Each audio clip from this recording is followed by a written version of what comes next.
जैसा सुनीता ने कहा कि यमराज भी आशीर्वाद देते हैं भाई को लंबी आयु के लिए और भाई बहन के प्रेम पर वरदान प्रदान करते हैं, तो आखिर भाई दूज का यमराज के साथ क्या संबंध है? इस पर्व का महत्व क्या है? पहले ये समझते हैं।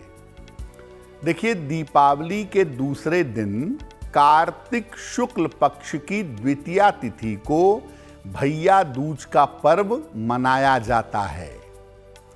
इस तिथि से यमराज का और द्वितीया तिथि का संबंध होने की वजह से इसको यम द्वितीया भी कहा जाता है। इस दिन बहनें अपने भाई का तिलक करती हैं, उनका स्वागत सत्कार करती हैं और उनके लंबी आयु की कामना करती हैं।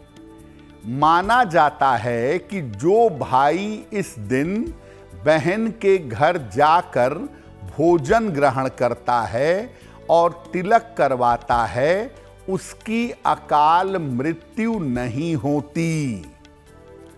भैया दूज के दिन ही यमराज के सचिव चित्रगुप्त भगवान की पूजा भी की जाती है।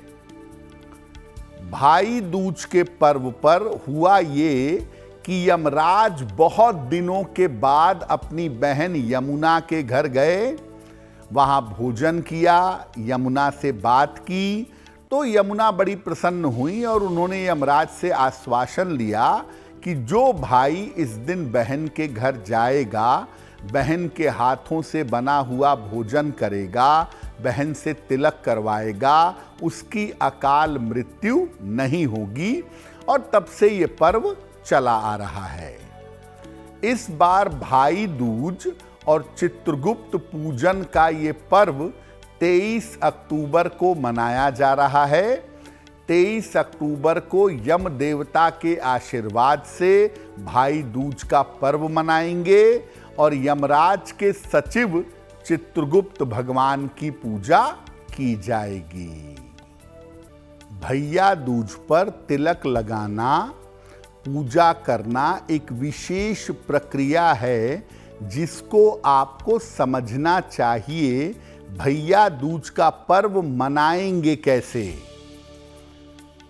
भाई को भैया दूज के दिन प्रातः काल अर्ली मॉर्निंग उठ करके चंद्रमा का दर्शन करना चाहिए। इसके बाद यमुना के जल से स्नान करें या ताजे जल से स्नान करें। अपनी बहन के घर जाएं और बहन ने अपने हाथों से जो भोजन बना रखा है, बहन के हाथों से बना हुआ भोजन ग्रहण करें। बहनें भाई को प्रेम से और श्रद्धा से भोजन कराएं और उनका तिलक करके आरती करें। भाई यथाशक्ति अपनी बहन को उपहार दें। छोटी बहन है तो उपहार और आशीर्वाद दें, बड़ी बहन है तो उपहार भी दें और बहन को प्रणाम करके उनका आशीर्वाद ग्रहण करें। फिर बता दूं कि भाई दूज के दिन तरीका ये कहता है कि भाई को अपनी बहन के घर जाकर भोजन करना चाहिए। इसीलिए अगर संभव हो, बहन आस पास में रहती हो तो बहन के घर जाइए, बहन के घर जाकर भोजन करिए और बहन से तिलक करवाइए ताकि आप दोनों का संबंध मधुर हो और आपकी आयु लंबी हो। देखिए, चित्रगुप्त जी का जन्म ब्रह्मा जी के चित्त से हुआ था, ऐसी मान्यता है, ऐसा पुराण कहते हैं। इनका जो कार्य है वो प्राणियों के कर्मों के हिसाब किताब को रखना है। मुख्य रूप से भगवान चित्रगुप्त की पूजा भाई दूज के दिन कार्तिक शुक्ल पक्ष की द्वितीया तिथि को की जाती है और चित्रगुप्त भगवान की पूजा से लेखनी का यानी लिखने का, वाणी का और विद्या का वरदान प्राप्त होता है। तो ऐसा नहीं है कि चित्रगुप्त भगवान किसी एक कम्युनिटी के देवता हैं। हिंदू धर्मशास्त्रों में इनकी महिमा का वर्णन किया गया है, इसलिए हर व्यक्ति को कार्तिक शुक्ल द्वितीया को चित्रगुप्त भगवान की पूजा करनी चाहिए ताकि उनको लेखनी का, वाणी का और विद्या का वरदान मिल सके। तो अगर आप अपने घर में भाई दूज के दिन कार्तिक शुक्ल द्वितीया को चित्रगुप्त भगवान की पूजा करते हैं तो वो कैसे करेंगे? प्रातः काल पूर्व दिशा में चौक बनाइए पीले रंग का, जिसको आप मोटी भाषा में रंगोली कह सकते हैं। इस पर चित्रगुप्त भगवान की मूर्ति या उनका चित्र रखिए। उनके सामने घी का एक दीपक जलाइए, पीले फूल और मिठाई अर्पित करिए। उनको एक नई कलम, एक नई पेन भी अर्पित करिएगा। इसके बाद एक सफेद कागज पर हल्दी लगाकर उसी नई कलम से सबसे ऊपर लिखिए श्री गणेशाय नमः और फिर उसके नीचे 11 बार लिखिए ओम चित्रगुप्ताय नमः। ओम चित्रगुप्ताय नमः ये 11 बार लिखिए।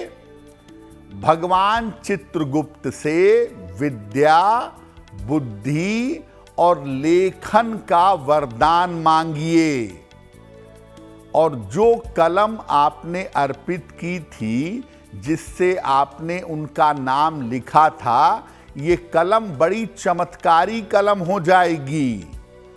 अर्पित की गई कलम को सुरक्षित रखें और साल भर इसका प्रयोग करें।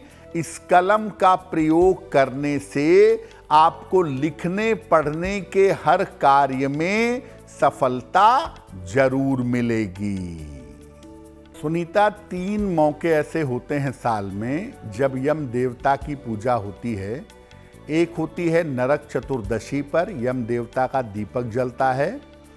एक होती है भाई दूज पर, यम द्वितीया पर, और एक होती है वट सावित्री पर, जब सत्यवान सावित्री की पूजा होती है, तब यम देवता की पूजा भी की जाती है। तो भाई दूज के दिन यानी यम द्वितीया पर यम देवता की उपासना कैसे करेंगे?